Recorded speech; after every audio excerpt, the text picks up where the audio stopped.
Welcome to Tenor Tech, where I solve the problems you didn't even know you had. You begin by choosing Python 3, 10 or later, and creating a project folder. Then initialize Git so changes are tracked. Once done, create a virtual environment with Python mvenv. Venv and activate it because isolating dependencies prevents conflicts.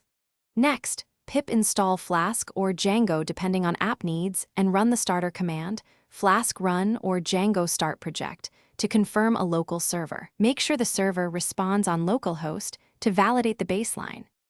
Now focus on the middle. Implement routes and views to handle requests since routing shapes user flows. Once routes are in place, model your data with the ORM, add migrations, and connect a DB, SQLite for dev, Postgres for production, because structured data matters. Also integrate templates and static assets for UI and implement authentication and form handling to secure inputs. Make sure to write unit and integration tests so refactors don't break behavior, and iterate until core features. Finish by preparing deployment. Configure a WSGI server like Unicorn behind Engine X, export required environment variables, and run production migrations, because deployment settings differ from development.